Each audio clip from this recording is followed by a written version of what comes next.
on here.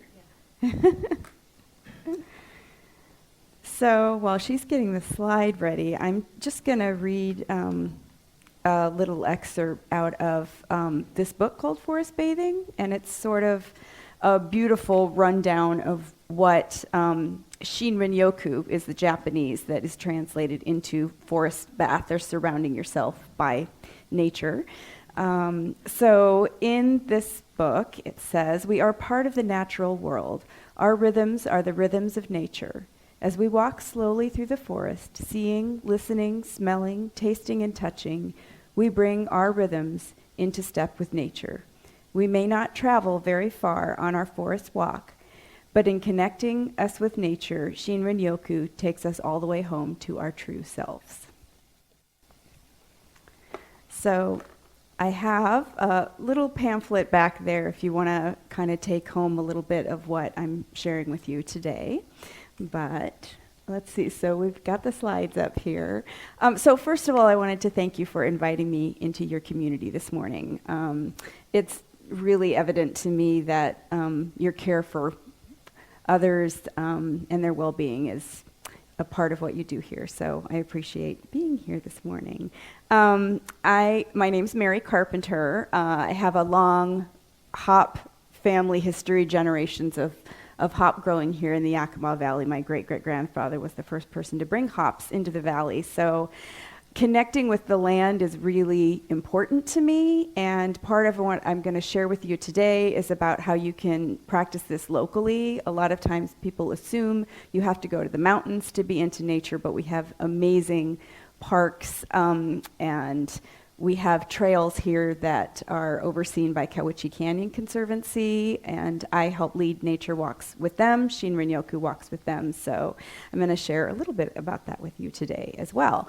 I'm also an artist. I'm a printmaker, a painter, and I make paper flowers as well. And I am a mother of two. I have a 20 and a 22-year-old, and they're both artistic and musical, so that's really fun.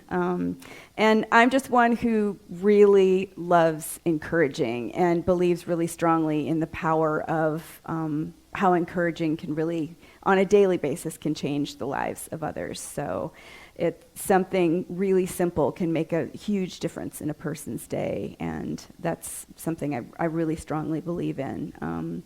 I also have a passion for children and families reconnecting through being in nature together, and so we are sort of developing more about that through these walks at Cowiche Canyon Conservancy. So, yeah. So Shinrin-yoku is about, it's not a hike, it's about going into nature and experiencing it with all of your senses slowly and intentionally. And it's not about distance, it's more about just reconnecting with yourself and discovering more about being present in the moment. There's a lot of invitations that someone who's guiding a forest bathing walk will encourage you to do to bring you into this moment. So all that noise on the outside sort of gets removed, and one of touching is a part of that, the sense of part of that. So you can see that on the slide up here. And then I also invite others on my walks to creatively engage in for our forest bathing time and bring that moment back into your everyday life. So as I said before, these walks happen on local trails here. Our next one is September 10, so I can share with you a little bit more about how to get connected with going on that. And I also enjoy, Shinrin-yoku is something you can practice in your neighborhood, on your front lawn, in your home, if you're not able to or your loved ones are not able to get outside, touching plants. Using this practice to just reconnect with any nature elements is something that you can do on a daily basis and with proven health benefits. So So forest bathing began in the early 1980s, and it was based on sort of a common sense and intuitive idea that being in the beautiful green forest of Japan would help people's overall well-being. There was also the idea that the people in Japan were in need of healing through nature. And so the idea of this campaign they started was also to reconnect people with the land so that the forests would be protected. And if people were encouraged to visit forests for their health, then they'd be more likely to want to conserve the land around them. So that was an important part of the beginning of Shinrin-yoku in Japan. So as I said, I help lead these walks with Kawachi Canyon Conservancy, and that is a wonderful resource if you want to look at how to connect with the land. It's for me, my hope in leading these walks is that we reconnect with nature and we honor those who called this land home before us, and who continue to do so, and that we reconnect with our spirit through caring for and being in nature. And the more we can do this, the more, as I said, we can invite future generations to do the same thing and connect with the land. At Kawachi Canyon Conservancy, we've kind of had a lot of discussion about basic ways, if people ask, while we're on the trail, how can we connect with nature more often and protect it. Number one, taking climate change seriously and seeing the big picture. And planting native plants is something that we can do as well. There's a Music and Monarchs coming up on the Kawachi Canyon Conservancy site that is going to touch on some of that as well. And then supporting organizations that are caring for the shrub steppe environment is also really important. And getting outside, that's probably the biggest thing. And, we can associate that with going to the mountains. But again, you can step out on your front lawn or be at home with your plants, or I like to take my shoes off and practice grounding. There's a lot of, there's the negative ions that are coming up from the earth, and with a lot of positive effect for our bodies and overall well-being. And making space to bring the natural world into your daily life is also a way that you can put this into practice. So that's where my creativity comes in, and this is kind of a heightened example of what I do. I create these dioramas, and they bring me back to moments where I've gone out into nature and experienced it. And whether it's, sometimes I'll take the lid off and I'll actually touch the natural elements. And part of the dioramas that I'm doing are also bringing into my daily life aspects of the shrub steppe that we might not normally associate with kind of rich beauty in nature, but we have so much of it locally right here. So I bring some of those elements here too. And you'll see on the back table there's a mariposa lily, and that's the first kind of connection with nature where I really felt like I wanted to start reproducing the wildflowers that we have just in our shrub steppe area. And so when I refer back to that and see it on a daily basis, it really does bring me back into that moment when I was on the trail up at Rocky Top and just experiencing the relaxation of being up there. So that's kind of a way that I do it. But when we're on the trail, we have Japanese rice paper, and we place it up against these logs that have fallen and do relief rubbings of them. And then what I found on our last walk was that a lot of people were so engaged in that activity that they started doing relief rubbings of leaves, and then they were doing whole little compositions of these little moments that they've taken home and framed and refer back to. When you have something visual like that you refer back to, it really brings you back into that moment of relaxation that you experience with forest bathing. So there are a lot of health benefits that are proven with forest bathing, and those are that it boosts the immune system and increases your energy. It decreases anxiety, depression, and anger, and reduces stress and brings about just a state of relaxation. It literally lowers the stress hormones, cortisol and adrenaline, and those are probably that's probably the largest benefit that I've received from practicing it. I have quite a health history. I've had 16 surgeries in the last 20 years and was dealing with a degenerative arthritic disease called ankylosing spondylitis. And I have a bladder pacemaker implant that I deal with and fibromyalgia I deal with. I'm on the other side of the arthritis now. That's sort of a whole miracle story. But I realized when I was getting out into nature and having to slow down while everyone went ahead, I was in my crutches and in knee braces, that it was actually really a gift to slow down.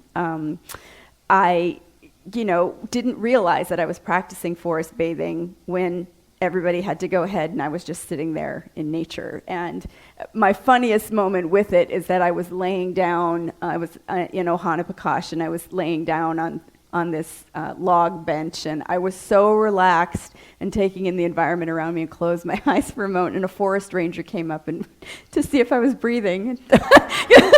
I was so relaxed. So it lowers your blood pressure and it improves your quality of sleep. So when you're out in nature, and we have some evergreens here, we have some great ponderosa pine along the trails here. The evergreens release something called phytoncides, and those have terpenes. And if you think about phytoncides like essential oil, like diffusing essential oil in your home when you're sleeping, there are proven health benefits such as reducing inflammation, and phytoncides are known and proven to up your natural killer cell activity. And if you think about natural killer cells like elements in your body that fight against the things that fight against your body, it is proven that being just around pine can help to increase that activity in your body. So that's a really wonderful thing. And sometimes it's just sitting under a tree. There's oil called hinoki oil, and I diffuse that at night. I put it in my baths to soak, and that's really helpful. It contains the phytoncides as well. So you can absorb those, you can take them in your olfactory system. So that's a really wonderful way to benefit. So in all of this sensory activity that we're doing when we go out onto the trail, one of the invitations that I ask if people want to be a part of is to picture ourselves as strongly rooted trees. And when we have a moment, usually I do this when we're grounding or taking off our shoes and coming into contact with the earth. So that's another touch element that happens. Sometimes we do it during a taste element where there's a tea ceremony and we take out pine needle tea and drink it together.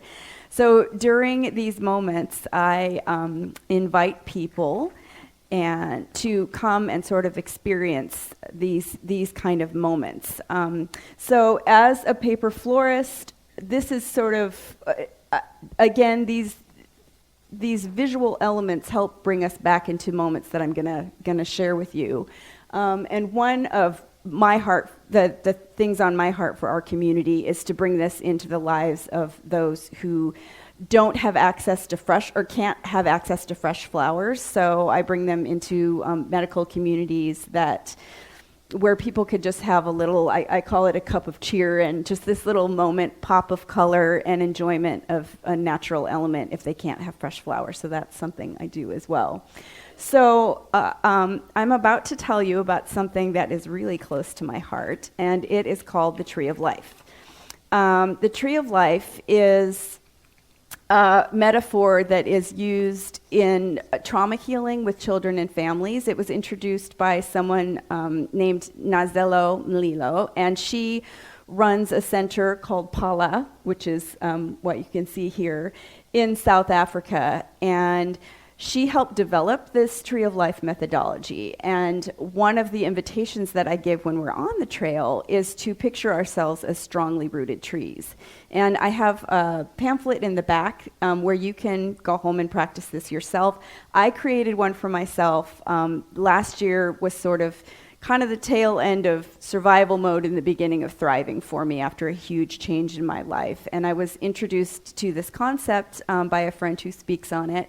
And it was the most wonderful experience. And so we do kind of a smaller version, and instead of creating a piece of art, I just invite people along the trail while we're doing our tea ceremony or practicing grounding and taking our shoes off and just quieting ourselves. It's just a powerful way to see all the strengths that are in your life and all the things that have added to your life that really help you be the person that you are, because I think sometimes we forget all of those elements that have come together to bring us to where we are today.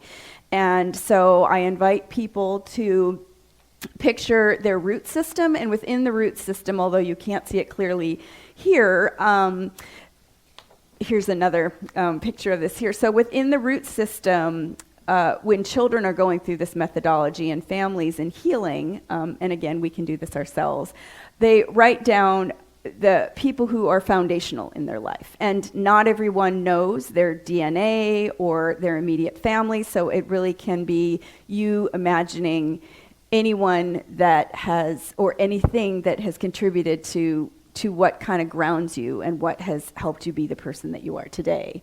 I ask people to picture the daily activities in their life that just add beauty to their day, and it's kind of a way of being thankful too for just the everyday things. And then in the trunk, you imagine or would write, if you're creating your own tree of life, your life skills.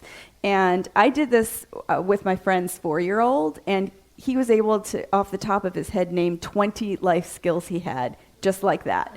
And it was really amazing. And we wrote it down for him, and we let him play. But again, when we're out on the forest and I give this invitation, it's sufficient to just imagine, so to get that picture into our heads. The branches are our hopes and dreams, and so I ask people to think about those things and take a moment to kind of ask God to help us bring those into being. The leaves represent people who are meaningful in our lives, and the fruit represents gifts that we've been given, whether they're tangible gifts. For me, it was my grandfather paying for my college education, which is part of what led me to being an artist. It can also be acts of caring, acts of love that we've been given. I've had a lot of people who've contributed to my life when I was going through all those surgeries and basically helped raise our kids while I was going through all of that. So what you can see here on the left is downtown in Yakima right now. So I was asked to be part of the Windows Alive project. And this is sort of another way in which I try to help people reconnect with nature. So you can practice Shinrin-yoku on the pavement in downtown Yakima in front of this. It's one of the things that you can do. So I have brought the forest sort of into everyday life by creating an 8-square-foot diorama that has moss and paper wildflowers. And we have a community project where we've invited people to fill out leaves, sort of like the leaves that are represented in the Tree of Life. And so we've had about 100 people fill out the name of someone that's meaningful in their life and how they've contributed to their life.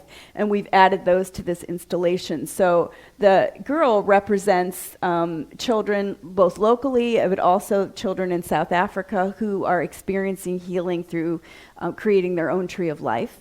And the pine sprig that she's holding sort of is an invitation for you to go out onto the trail and to have this experience for yourself, or to do it at home, or just to get out into nature and experience the healing benefits from that. Paula couples this methodology with taking children out into nature, and so that's a really important element in healing that they share with others. Up on the upper right corner is my Tree of Life. I created one for myself, and when I step back and look at it, I kind of connect with that moment where I'm like, who am I if I'm down on myself or having a hard day or just being critical about something I've done that day? I just step back and look at that, and I'm a strongly rooted tree, and it's really a wonderful thing to do along the trail because you're having all of those sensory experiences, and so those all help you remember the things that are recalled. I really encourage people as well. Things are going to come up if you practice this at home, on your lawn, just to be aware that things can come up that you might want to bring to, whoever is counseling you in your life, whether that's a professional counselor. If it's really intense stuff, I absolutely recommend that. But these things do come up. So this diorama sort of represents this way of healing and this invitation into nature. Now, at Pala, and when children are practicing this methodology, they put all of their trees up that they've drawn, and it's called a forest of life. And I really recommend community doing this. So it might be something that your community wants to do together. You can, step right out into nature around you here, and it doesn't take long. People have done it in a shorter amount of time, where you can step out together and create just a really simple drawing and tree of life and fill in these elements.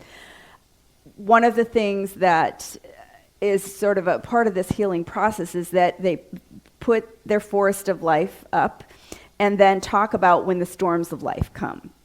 And so I invite people, while we're out on the trail, to think, when these storms of life come, what can you do to protect your tree, yourself?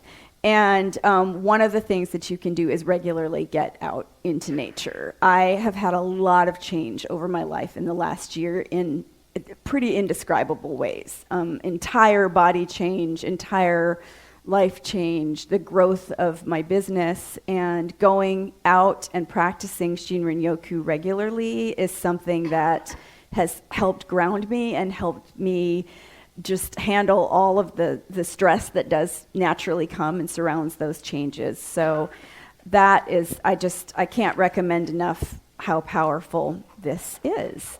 So again, I encourage people to just take a moment in their day, and like you've done this morning, and just take a brief moment to breathe. I even, on my Instagram, put out footage of when I've gone out and done forest bathing walks. And so I do like a minute and a half of just walking along a trail.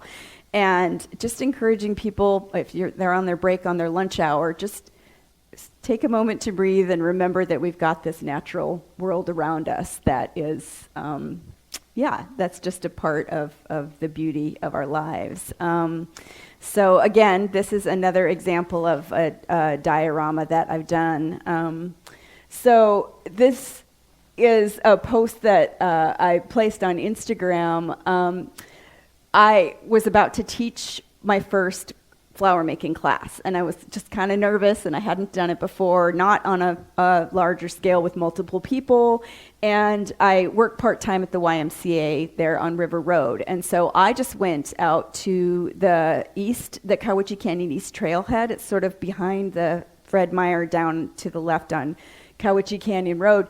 And for 20 minutes, that was it. That was all I needed. I went out and practiced my Shinrin-yoku and went through all of the senses. I went up to the ponderosa pine and put my nose up to it, and the sap from the ponderosa pine smells like cream soda. So if you're ever...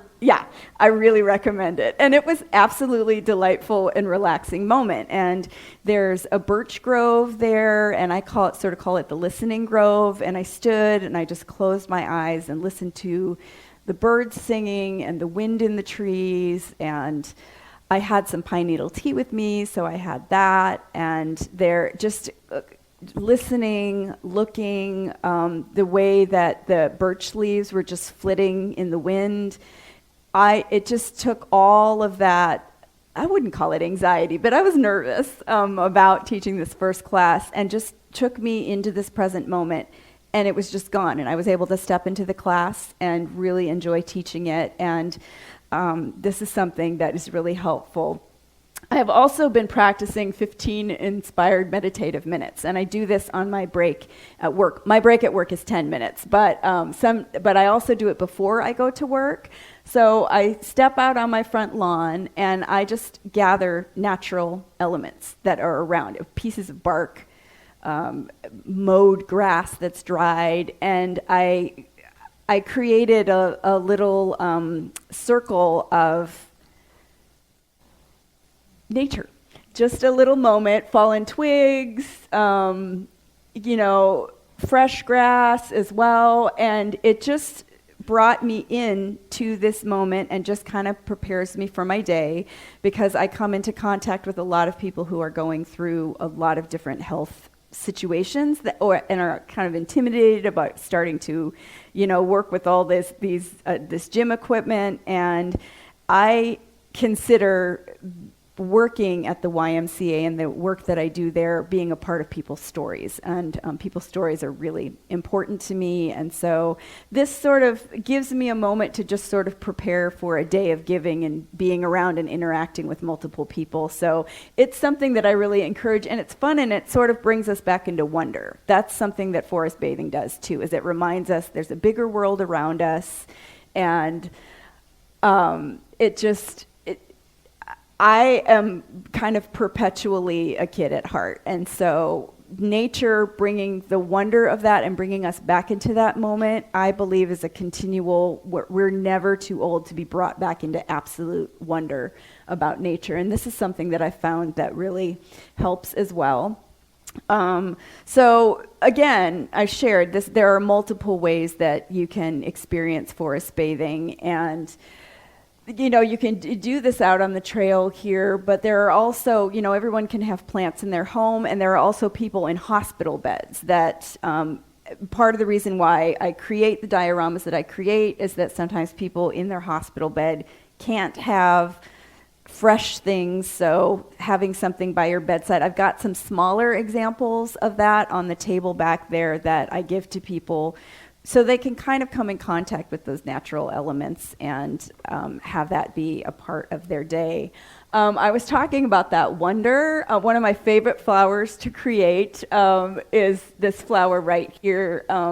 It's just beginning to die off up at Mount Rainier National Park, but I absolutely love it. And this is a picture of me grounding near a stream out on the Cowiche Canyon Trail.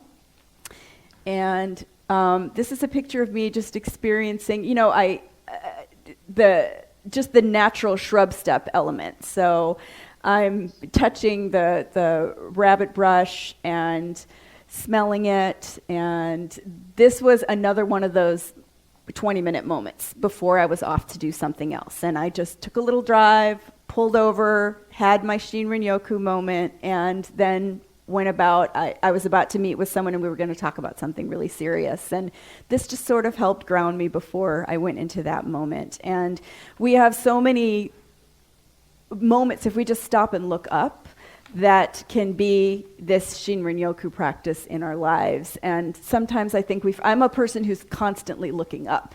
And I think, you can take even 5-minute moments where you're looking at the sky. Fractals in nature, which are any repeated pattern in nature, are proven to help reduce stress by 60% within 5 minutes of stopping and putting this into practice.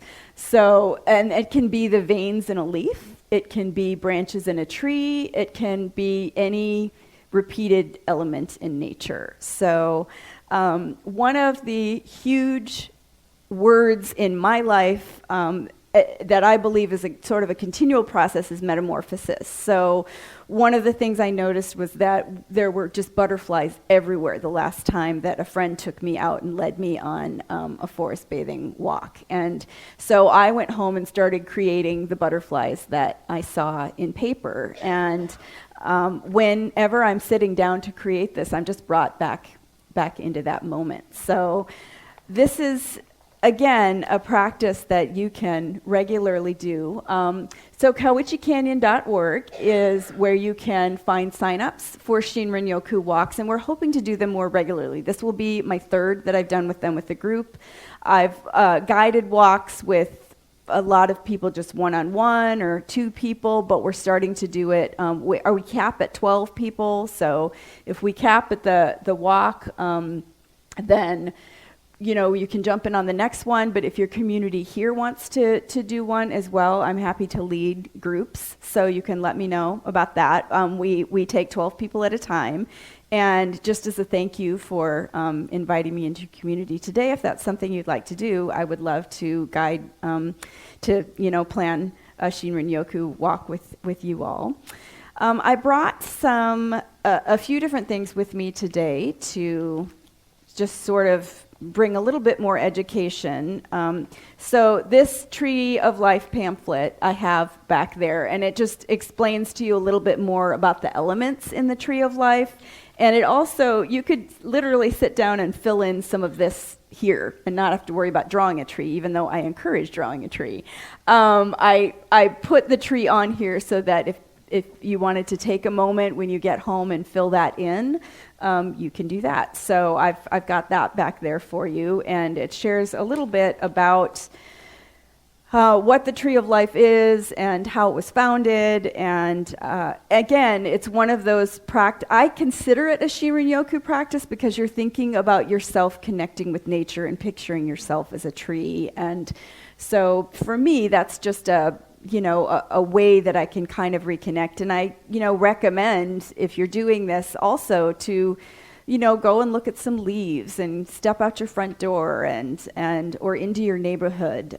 Many mornings I'll go out into my neighborhood and walk across the street, and whatever natural elements I can come into contact with there, I just do a little Shinrin-yoku practice. And again, if you want to kind of dive deeper into it, this is a really great book. I got it on, I would say Amazon, but I really recommend that you go over to Inklings and say, hey, I want to order this book and support them. So I always like to encourage local business, but it's really beautiful. The pictures are beautiful in it, and it has a lot of practical ideas. It has recipes in the back for sort of the taste element, and so that's a good one to have. I also included a brochure back there that the Children in Nature Network put out, and they also coordinate with Casey Family Programs in our area that just helps kids reach their full potential. A lot of the children are in the foster care system that they work with, children and families. So this is 4 ways to practice self-care in nature, and it's just kind of a fun thing. At some point, I think I'll move from paper to doing the scanning of your phone thing. But for right now, we've got a hard copy on paper, and it just sort of shares with you different ways that you can experience nature briefly and on an everyday basis. So so that's what I do. Does anyone have any questions about forest bathing or anything like that? Okay, yeah, so you can let me know if you think of any questions, then we can talk more in the back. And again, if your community would like to go out as a group forest bathing, we can coordinate that and figure that out. So thank you so much for letting me share what's on my heart and my passion. Wow.